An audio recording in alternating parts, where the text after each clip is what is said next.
My name is Amelia. I'm a 40-year-old housewife. My husband Charlton is 35, and we have been married for 5 years. We are a happy couple, just the two of us. I grew up with just my dad, who worked a corporate job after my mom passed away when I was young. I was always worried that if I got married, my dad would be left alone. Even when I was dating someone, I hesitated to take the plunge into marriage. Whenever I talked about my hesitation, people would say it's because I'm a daddy's girl who loves her father too much. That's when I met my current husband. He understood how much I care for my dad and even said he would be okay with us living with him. That sealed the deal, and I decided to marry him. My dad was thrilled when I told him the news. I am so happy. Now I can face your mother in heaven. Don't worry about me, just focus on being happy with Charlton. Charlton, please, take good care of my daughter. Make her happy, especially because she has had to struggle with just one parent. My dad had never said it, but he had been worried that my being raised by a single parent might be a reason for me not getting married. He also runs a real estate agency while working his corporate job. We received a new house as a wedding gift from my dad and lived happily. Then, 2 years ago, my dad retired at 65. After retiring, he seemed to lose his energy and seemed to age rapidly. So I started calling him every day and visiting him regularly to check on him. My husband's work schedule changed, leading to more overtime, so I started visiting my dad even more. One day, I couldn't reach my dad at the usual time, so I went to check on him. I found him collapsed in the bathroom. I called an ambulance immediately, but he never regained consciousness. Tests revealed he had suffered a brain hemorrhage and was hospitalized. I visited him every day, but he never woke up and eventually passed away. I held back my tears as I said my final goodbyes and began arranging the funeral. The funeral was a small family affair, but some relatives showed up claiming they were promised inheritance. Thankfully, my dad had left a will in my name, so I inherited all his savings and properties. I felt my dad's love even after he was gone, and it filled my heart.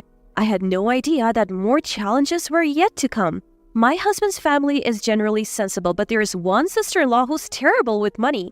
Hey, Amelia, you inherited from your dad, right? We're sisters now, even if it's by marriage. Help me out, I'm in trouble. She's been in debt and has been asking for money quite shamelessly. I have been turning her down, but it's getting stressful. Then one day, I received an email. It was an invitation to a class reunion. As I was pondering whether to attend the class reunion, my husband Charlton spoke up. What's got you looking so serious? There's a class reunion coming up, but I'm not really in the mood, especially after Dad passed away. Maybe it will be a good change of pace. Your dad wouldn't want you to be down all the time. You're right. Encouraged by my husband, I decided to go to the reunion. When the day arrived, I was enjoying catching up with old friends. While I was alone getting a new drink, a classmate approached me. Amelia, long time no see. Sorry? Who are you? Ouch, don't recognize me, I'm Cody. I couldn't quite remember him, but he seemed to know me. Wanna catch up? Just then, one of my old friends called out, Amelia, where's that drink? Snapping back to reality, I said, sorry, my friends are waiting, and left. My friend quickly approached me looking concerned. Are you okay? Did that guy bother you? No, we were just talking. He said his name was Cody, but who is he? He's that unreliable playboy from the baseball team. Good-looking and athletic, remember? Oh, right. He looks different now, so I didn't recognize him. Be careful, he's still a playboy. And he was eyeing you. Come on, I'm married. I'm not exactly young anymore. I laughed it off then, but Cody kept trying to engage me. I managed to avoid him until the end of the first part of the reunion, but then he cornered me. Why are you avoiding me, Amelia? It hurts. Are you maybe interested in me? Don't be ridiculous. Why so defensive? Just be honest. I'm married, you know. So, plenty of married people still play around. Plus, I have always liked you. How about we go for drinks? No, thank you. If you want to drink, go to the after party. I managed to shake him off and caught a taxi home. I thought that would be the last of Cody, but more trouble was waiting for me. The next day, while I was working at the cafe, where I have a part-time job, a familiar man walked in. As I approached with a glass of water, I realized it was Cody. What are you doing here? Just a coincidence. Lucky me, running into Amelia. Don't lie. Who told you? Relax. Let me place an order first. 1 blended coffee. Reluctantly, I took his order and made his coffee. Leave after you finish this. It says all limited refills during this time. I'll take my time. After Cody took his sweet time chatting and sipping 3 cups of coffee, He finally paid his bill. Just so you know, I'll be a regular here from now on, he said, ignoring the atmosphere. I couldn't exactly kick out a customer, so I found myself serving Cody every day.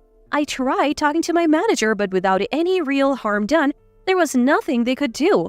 I wanted to consult my husband, but he was swamped with work and rarely home. Then, on a day off from my part-time job, I returned from shopping to a shocking sight. Welcome back, Amelia. You're late.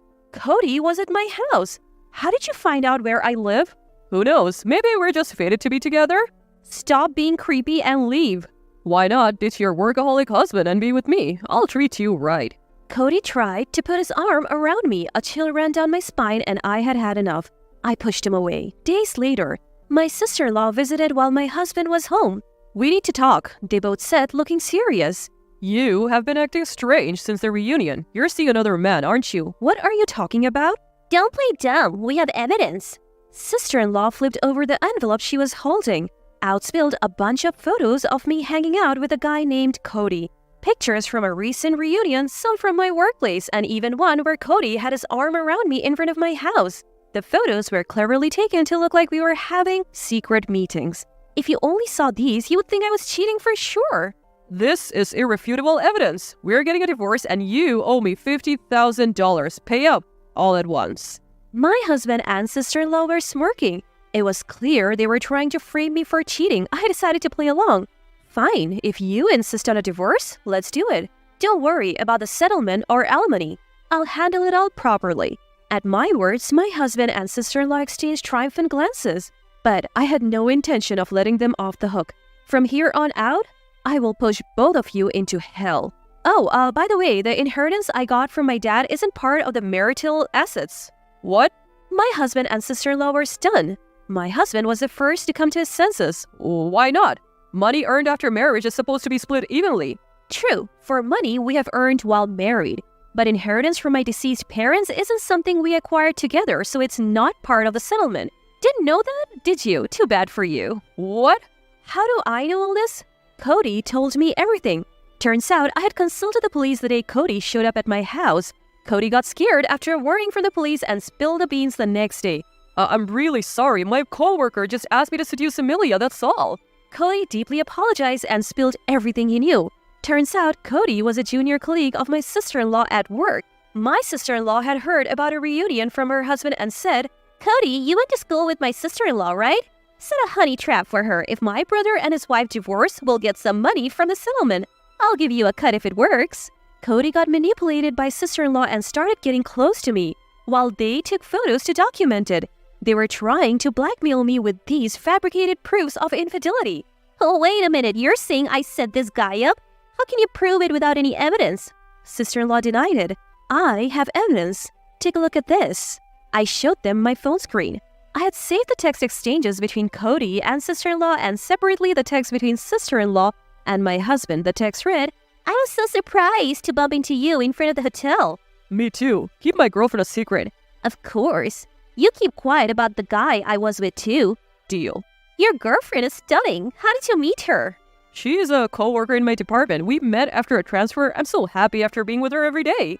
You're bold, cheating so openly and not getting caught. If I say it's over time, Amelia doesn't ask more. She has been so down since her father passed. I couldn't stand it otherwise. Wow. Poor Amelia. Actually, I want to divorce Amelia and marry her.